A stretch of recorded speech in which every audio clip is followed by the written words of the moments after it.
Salut les amis, bienvenue sur ma chaîne YouTube de chasse. Donc dans cette vidéo, il n'y aura pas d'animaux, il n'y aura pas de gibier, il n'y aura pas de chien, il n'y aura pas de tir.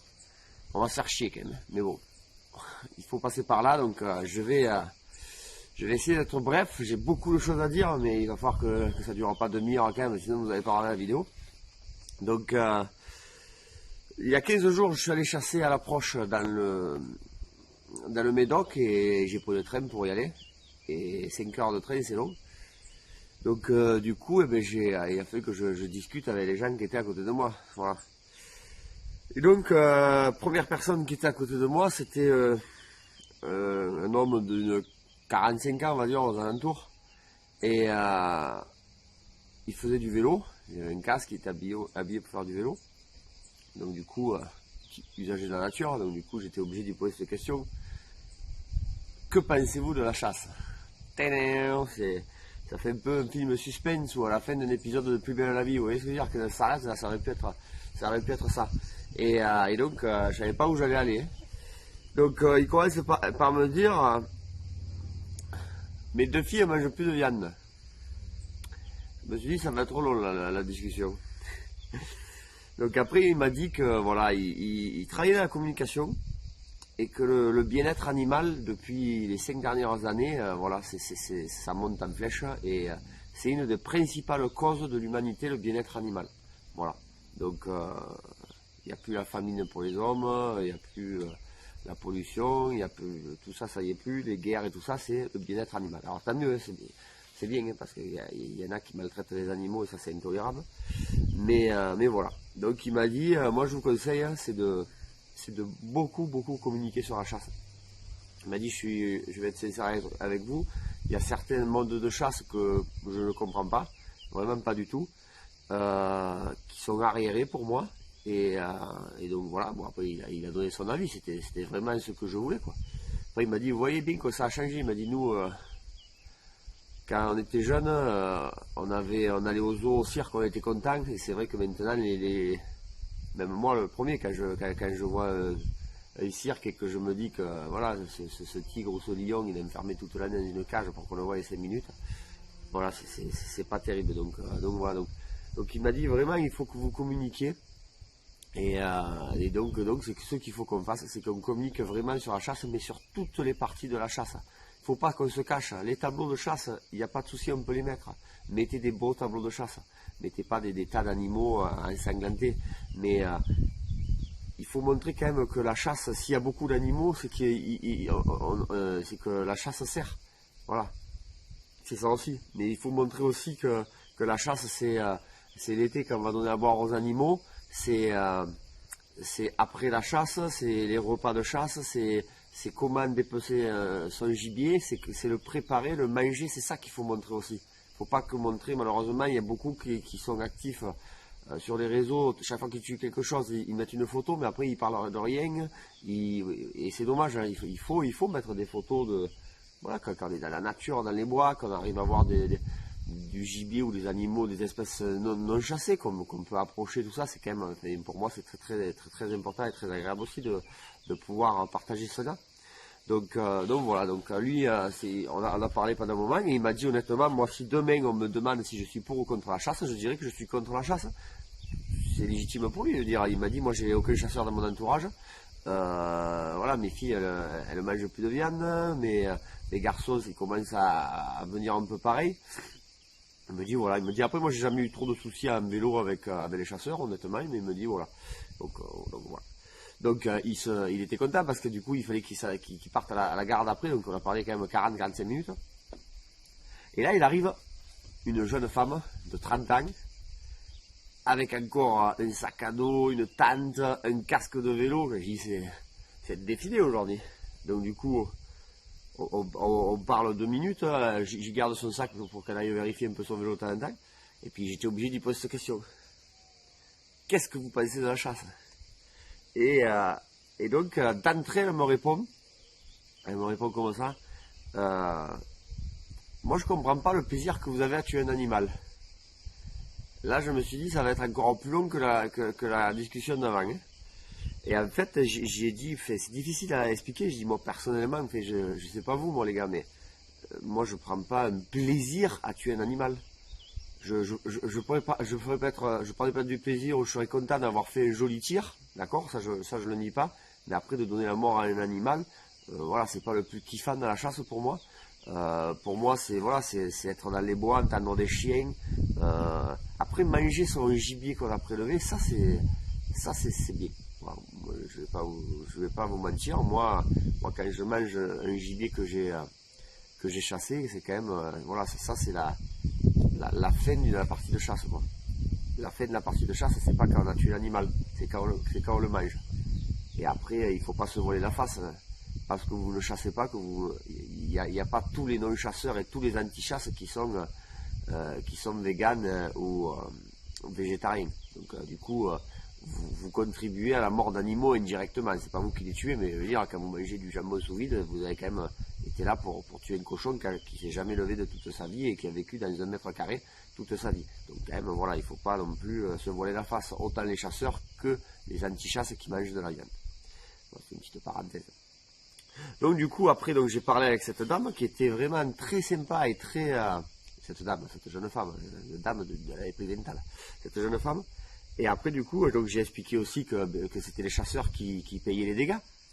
Et là, elle me raconte ça, elle me dit comment ça, c'est les chasseurs qui payent les dégâts. Mais j'ai expliqué, oui, j'ai dit, ben nous, il y a les sangliers vont manger dans les céréales.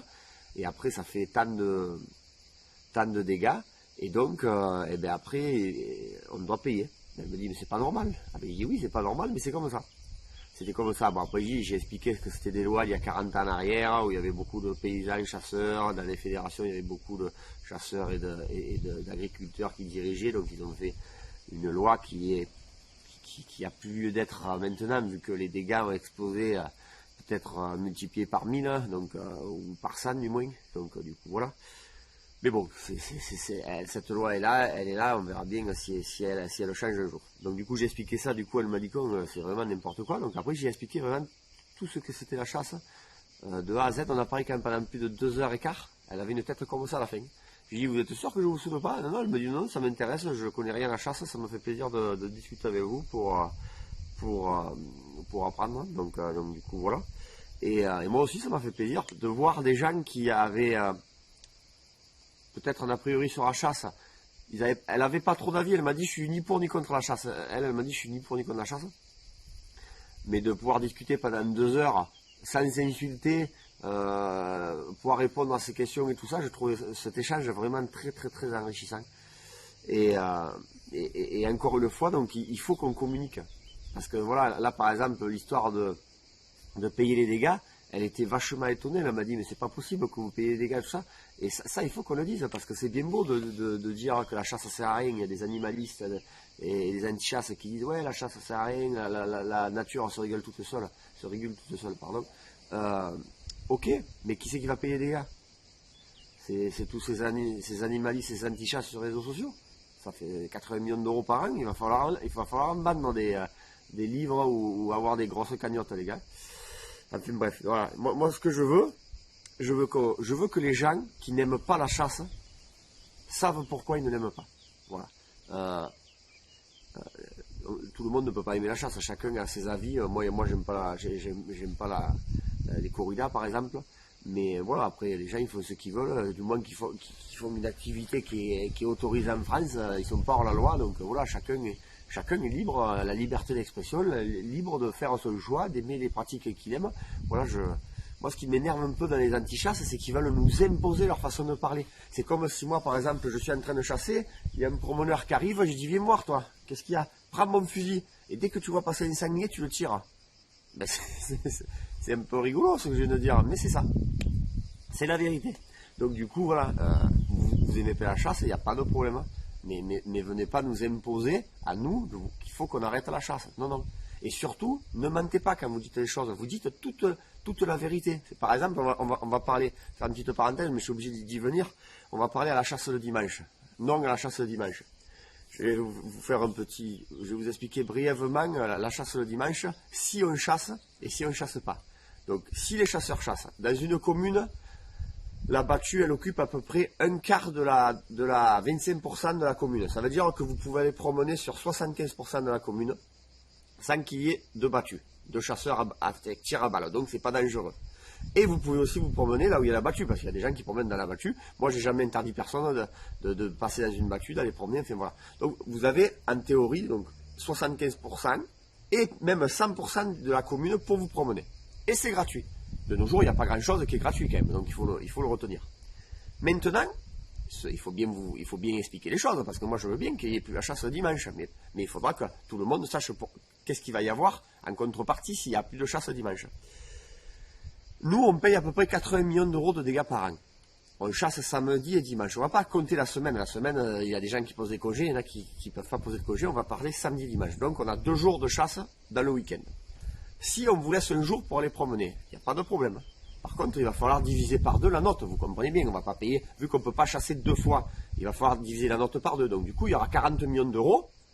Nous, on va les payer. Mais les autres 40 millions d'euros, ça sera tous ceux qui vont aller promener qui vont les payer. Vététistes, promeneurs, joggeurs, ceux qui font de la moto, etc. C'est normal, c'est quand même normal.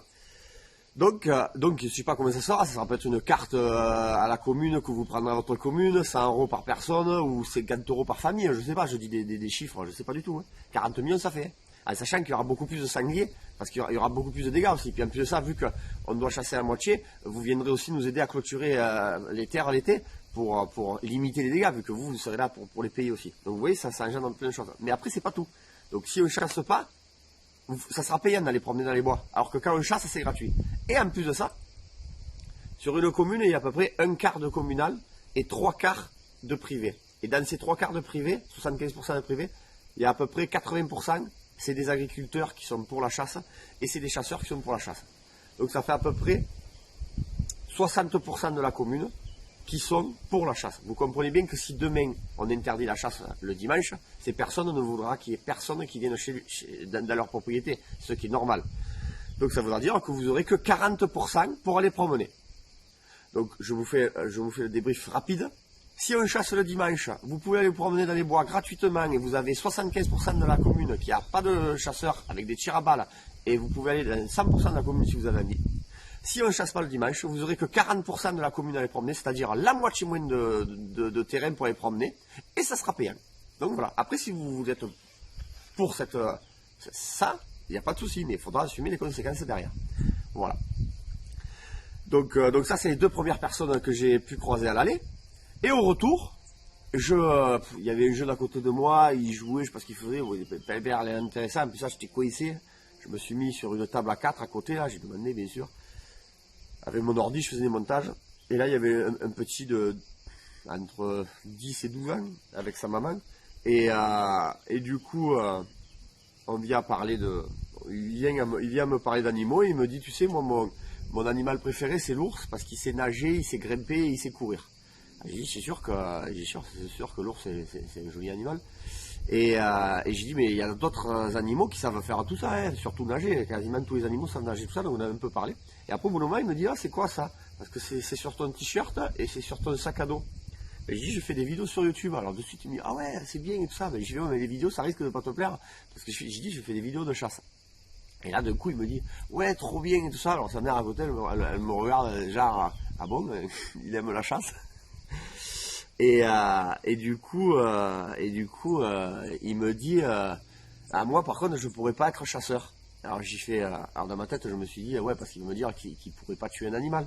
Et là il me dit, ouais, je sais pas bien viser à la fête foraine, je rate tous les ballons. Alors du coup il dit à sa mère, après j'ai dit ce que je pensais, il dit, moi j'ai cru qu'il allait me dire qu'il voulait pas tirer sur un animal. Et ben, elle me dit, mais moi aussi personnellement. Elle me dit, donc en fait non, c'était ça. Donc voilà, on a un peu rigolé.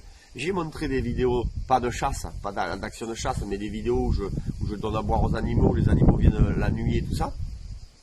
Et donc il était super content, j'ai expliqué ce que c'était un marcassin, un sanglier, une laie, un chevreuil, cerf, biche, etc. Il m'a dit, oui, une fois j'ai vu des traces de sanglier, ça allait dans un terrier. Alors j'ai dit, je t'arrête de suite parce que j'ai dit, je connais pas tout bien sûr, mais j'ai dit, en France les sangliers ils n'ont pas de terrier. Il y a les phacochères en Afrique, ils ont des terriers, mais pas les sangliers en France. Tu as dû voir un terrier de renard ou de blaireau avec des pattes de sanglier qui allaient en direction, mais c'était sûr que c'était pas un terrier de sanglier. Donc on a papoté un petit moment, et puis voilà, et puis Et puis voilà, et du coup, sa mère, elle me disait qu'il y avait des sangliers qui habitaient dans un petit village, que les sangliers arrivaient beaucoup près des maisons, enfin, c'est plutôt les maisons qui arrivaient vers les sangliers, mais bon, voilà, ça c'est notre sujet. Et donc voilà, et puis voilà, on a échangé, et donc, j'en reviens à ce qu'on entend sur les réseaux sociaux de Longue. 80% des gens sont contre la chasse.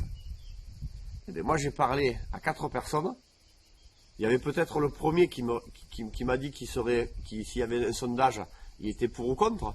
Mais du coup, ça fait 75% de la population qui n'était pas contre la chasse. La jeune femme de 30 ans, quand j'ai dit qu'on payait des gars et tout ça, du coup, elle était un peu plus pour la chasse que contre. Donc du coup, voilà, les sondages, ça veut rien dire. Vous comprenez bien que si moi demain je fais un sondage au salon de la chasse au Game Fair, en disant est-ce que vous êtes pour ou contre la chasse, il y aura 100% des sondés qui vont dire qu'ils sont pour la chasse. Si demain vous faites un sondage contre la chasse à un week-end d'inauguration à la SPA, il y aura 90 personnes des gens qui diront qu'ils sont contre la chasse. Donc vous critiquez souvent les médias, le gouvernement et tout ça, mais vous faites exactement pareil qu'eux. Donc soyez crédibles les amis. Il faut ça. Enfin les amis, les anti-chasses, vous n'êtes pas mes amis parce que il y en a qui n'aiment pas la chasse, qui peuvent être mes amis, mais les gens qui insultent les gens sur les réseaux sociaux et qui sont comment dire extrémistes, ça sera jamais mes amis. Voilà. Tout ça pour vous dire qu'il faut arrêter de monter le mou aux gens en leur faisant croire des choses qui sont pas vraies. Alors certes, la chasse, il n'y a pas que des bons côtés, il y a des mauvais côtés, mais il y a des bons chasseurs, des mauvais chasseurs, mais c'est pas pour une minorité de personnes qu'il faut faire une généralité. Donc voilà, moi je chasse, j'aime la chasse, et je ferai tout pour que la chasse dure le plus longtemps possible. Voilà, par exemple, quand on dit 80% de la population est contre la chasse, moi dans mon village, on n'est que 3 ou 4 à chasser, il y a 150 habitants, et j'ai fait la déduction que personne n'était contre la chasse. Vous savez pourquoi? Parce que quand je leur donne un morceau de sanglier, tout le monde m'en a... J'ai dû en donner au moins à toutes les personnes de ma commune, ou moi, ou un ami, ou des collègues en ont donné. Tous ont dit oui. Donc ça veut dire que personne n'est contre la chasse, ou alors sinon ils ont un problème, parce que moi je ne me regarderai pas dans la glace le matin, je n'arriverai pas à me regarder si j'étais contre quelque chose, mais que je récupérais quelque chose de ce que j'étais contre. Voilà, voilà. Donc cette vidéo elle est un peu longue peut-être, mais c'est pas grave. C'était pour vous dire mon point de vue. Donc c'est surtout à mes amis chasseurs. Il faut qu'on communique sur la chasse, mais communiquer vraiment sur toutes les parties de la chasse. Vous pouvez mettre un animal mort, il n'y a pas de souci. Mais déjà, voilà, mettez qu'il n'y ait pas trop de sang, qu'il n'y ait pas les tripes, une brisée dans la bouche ou au niveau de l'impact de la balle. Ça prend 20 secondes à faire ça. Mais la photo elle est tellement plus belle derrière que voilà. Il faut se dire que les réseaux sociaux, ça a du bon et du mauvais. Mais sur 100 personnes qui va regarder une photo, qui n'aime pas la chasse, qui va regarder une photo d'un animal avec une brisée, une fleur dans la bouche et un animal à peu près présenté, et 100 personnes qui vont regarder un sanglier avec les tripes à l'air, sur ces 100 personnes, les 100 diront que c'est dégueulasse. Et sur l'autre photo, sur ça, il n'y en aura peut-être que 5 qui diront qu'elle est jolie, mais il y en aura quand même 5. Vous comprenez? Donc voilà, il faut vraiment qu'on communique comme il faut. Et c'est l'avenir de la chasse, les amis. Donc voilà, il faut que vraiment on explique tout, l'avant-chasse, l'après-chasse, pourquoi on chasse. Les dégâts, c'est important, les dégâts. Et la recherche au sang aussi, c'est très important, parce que le bien-être animal, c'est une des principales causes en France, dans le monde entier. Je ne vais pas parler de chasse, mais je vais parler de collision. Tous les gens qui ont un accident avec du gibier, vous ne les tuez pas tous à chaque fois. Eh bien, si vous êtes pour le bien-être animal, il vous faut appeler un conducteur de chien sale. Le lendemain, il arrive, il suit la bête blessée et il va la tuer pour abrasser ses souffrances. Voilà. Si vous êtes pour le bien-être animal, bien sûr. Si vous en foutez, c'est juste un effet de mode pour faire bien devant vos collègues. Voilà, vous en foutez. Mais si vraiment vous êtes pour le bien-être animal, vous percutez un animal, eh bien, il vous faut appeler un conducteur de la fédération de votre département. Il vous donne un numéro, vous appelez, vous dites le lieu et la personne ira abréger les souffrances de l'animal qui a été blessé. Voilà. C'était une petite parenthèse. Donc voilà, j'espère que cette vidéo vous aura plu. En tout cas, je vous souhaite à tous de passer de bonnes vacances d'été. Et voilà, moi je vais préparer la cuve de 1000 litres. Je vais la remplir d'eau et derrière moi là, derrière le téléphone plutôt, pour aller donner à boire aux animaux. Je suis allé voir hier, c'est quasiment sec. Donc dans la semaine prochaine, je vais aller apporter à boire aux animaux et voilà, et ça c'est important. C'est important d'aller apporter à boire. Voilà, voilà. Bon allez, je vous souhaite à tous encore une fois de bonnes vacances et je vous donne rendez-vous le 3e mardi de juillet. Il y aura ma vidéo sur l'approche ma première approche sur chevreuil dans le Médoc. Et le 1er mardi d'août, ça sera bien sûr ma saison de chasse 2019-2020, comme chaque année, juste avant l'ouverture pour vous remettre un peu dans le bain. Et si tout va bien, le 3e mardi d'août, eh ben, si le 15 août ça a marché ou le 16 août, vous aurez mon ouverture de la saison 2020-2021. Voilà les amis, allez, à bientôt et prenez soin de vous.